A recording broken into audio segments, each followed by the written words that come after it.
अस्सलामुअलैकुम दोस्तों, उम्मीद करता हूँ कि आप सब ठीक होंगे और मैं भी ठीक हूँ। चलो बात करते हैं आज की वीडियो के बारे में। उससे पहले मैं बता दूं कि मेरा नाम है तौशीद भट्ट और मैं हूँ जम्मू कश्मीर से। जैसा कि आप लोग जानते हैं, इमरान प्रतापगढ़ी जी बहुत ही ज़्यादा जो है फेमस हैं दो फील्ड में। एक तो हम लोगों को ये मालूम है कि वो कांग्रेस के लीडर हैं।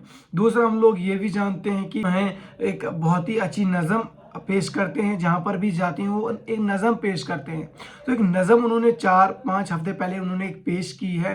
कहाँ पे, मुझे इस चीज़ के बारे में नॉलेज नहीं है उन्होंने वो कहाँ पर कही है। तो मुझे वो जो है नज़म बहुत ज़्यादा पसंद आई। मैंने सोचा कि आप लोगों के साथ भी शेयर करना चाहिए इस वीडियो को। तो सबसे पहले मैं क्या करता हूँ, इस वीडियो को प्ले करूँगा, आप भी इस नज़म को सुनिए। उसके बाद मेरे को कमेंट सेक्शन में आकर जरूर बता देना कि आपको इमरान प्रताप हैं आप उनके साथ। जंगल में आग लगती है तो न वो बरगद बचते हैं जो हवा को आंधी में तब्दील करते हैं, और न वो बांस बचते हैं जो आपसी रगड़ से चिंगारी पैदा करते हैं। हिम्मत समझना, डराने से डर जाएंगे, अब के सारी हदों से गुजर जाएंगे। मौत के नाम का खौफ देता है क्यों, मौत जिस रोज आएगी मर जाएंगे। मैं डरा नहीं, मैं झुका नहीं, कहीं छुप छुपा के खड़ा नहीं। विजयवाड़ा वालों, हर सितम का जवाब आएगा, देखना इंकलाब आएगा। हम सब वो कोशिश कर रहे हैं, तो मेरी हिम्मत को सराहो, मेरे हमराह चलो। मैंने एक शम्मा जलाई है अंधेरों के खिलाफ। मैं विजयवाड़ा आज ना आता, मेरे पास 50 बहाने थे। मैं कह सकता था कि मैं यहां मसरूफ हूं, वहां मसरूफ हूं। मैं मसरूफ था भी, मुझे झूठ नहीं बोलना था, मुझे सच बताना था।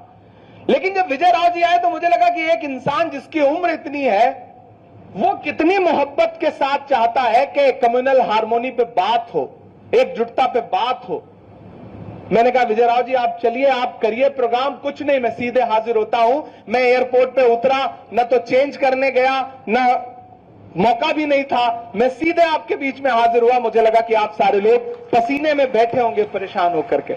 तो साथियों, फिर कह रहा हूं कि बहुत लंबी चौड़ी तकरीर नहीं करना है। हालांकि ये कहते कहते मैंने लंबी चौड़ी तकरीर कर दी है काम भर की। तो आपसे बस ये गुजारिश करता हूं कि सिर्फ विजयवाड़ा तक इसको मत रोकिए। आंध्र प्रदेश में तो खुसूसी तौर पे आपके जो मौजूदा सीएम हैं, इन्होंने जिस तरह से अपने चेहरे से नकाब हटाई है, अपना रुख बदला है, इसको बेनकाब करने के लिए तो पूरे आंध्र प्रदेश के एक एक डिस्ट्रिक्ट में लोगों को जाके बताइए कि ये वही है कि जो अवतार में आए थे तो कह रहे थे कि नहीं, हम कोई आपके खिलाफ काम नहीं होने देंगे, और अगले दिन जब बिल पेश हुआ तो ऐसे खामोशी के साथ उन्होंने सरेंडर किया ना। तो अगर आज दिल्ली में नफरतें उफान पर हैं, तो उसमें सबसे बड़ा मैंने कहा स्टेट। किसी बड़े बुजुर्ग ने कहा है कि जब जंगल में आग लगती है तो न वो बरगद बचते हैं। बरगद एक बहुत बड़ा दरख्त होता है। जब जंगल में आग लगती है तो न वो बरगद बचते हैं जो हवा को आंधी में तब्दील करते हैं, और न वो बांस बचते हैं जो आपसी रगड़ से चिंगारी पैदा करते हैं। तो ये जो बरगद हैं, इन बरगदों ने हवा को आंधी में तब्दील किया है। ये गुनहगार हैं। आने वाली नस्लें इनसे जरूर सवाल पूछेंगी, इसमें कोई दो राय नहीं। तो साथियों, आप सबको एक बार फिर से बहुत मुबारकबाद देता हूं, और यूनाइटेड फॉर हार्मोनी इस प्रोग्राम के लिए आप साथियों को एक बार फिर से विजय राव जी और उनकी पूरी टीम को और प्रशांत भूषण जी को सबको बधाई। बड्डे राव जी जिस तरह से इस उम्र में भी जो मोहब्बत के लिए उनका जज्बा है, बैठे हैं, निजामत कर रहे हैं, लंबा सा सफर तय करके आए हैं। मुझे लगता है विजय राव जी के लिए और बड्डे राव जी के लिए एक बार जोरदार ताली आपकी बजनी चाहिए। इन दो बड़ों की कोशिशें यकीनन बहुत बड़ी हैं। अच्छा, ये भी करना पड़ेगा। मुझे लग रहा था भाषण से काम चल जाएगा।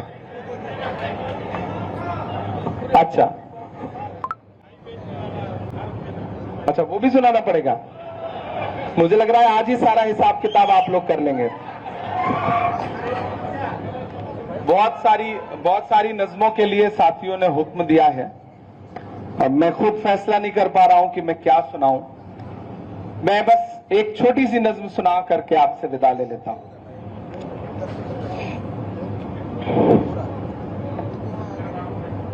अच्छा, चंद्र बाबू पे, मैं आजकल नीतीश बाबू पे ज्यादा सुना रहा हूं। मत समझना डराने से डर जाएंगे। आप थक तो नहीं गए हैं? थके नहीं है ना? तो मत समझना डराने से डर जाएंगे, अब के सारी हदों से गुजर जाएंगे। मैंने पार्लियामेंट में कहा था कि जिले इलाही जमहूरियत जो है वो ठसक और अकड़ से नहीं चलती है।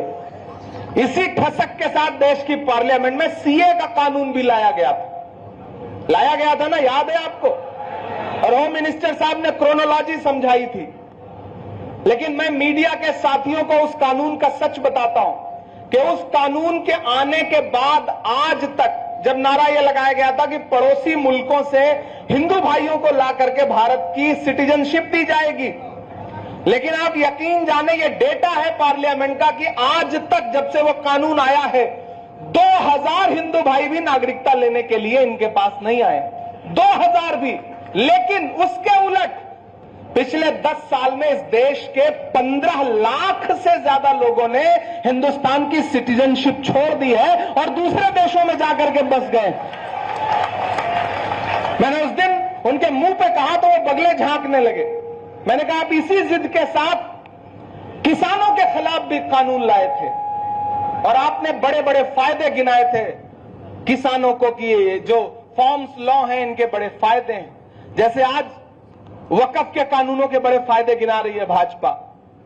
मतलब ये कह रही है कि हम मुस्लिम बहनों के इंसाफ की बात कर रहे हैं, हम मुस्लिम बहनों को उनका हक देंगे।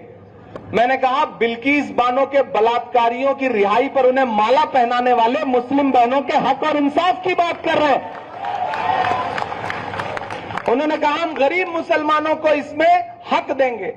मैंने कहा माइनॉरिटी मिनिस्ट्री का बजट कट करके, मौलाना आजाद नेशनल फेलोशिप बंद करके अब ये कह रहे हैं कि वक्फ के पैसे से मुस्लिम बच्चों की पढ़ाई पे ध्यान देंगे।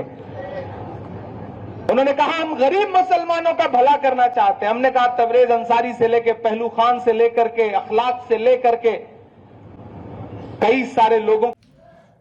हाँ तो दोस्तों देख ली होगी अपनी वीडियो, जिससे हम लोगों को मालूम होता है कि इमरान प्रतापगढ़ी जी की जो नज़म है बहुत ही ब्रिलियंट है यार। वो मतलब मैं प्यार करता हूँ उनकी, एक जो भी नज़म आती है ना, मैं उन काफ़ी ज़्यादा हद तक मैं उनको सुनता हूँ, क्योंकि मुझे मालूम है कि इमरान प्रतापगढ़ी जी भी जो भी बात कहते हैं वो खुद उस चीज़ को लिखते हैं और वो चीज़ बोलते हैं जो हम लोगों को जिस चीज़ की ज़रूरत होती है।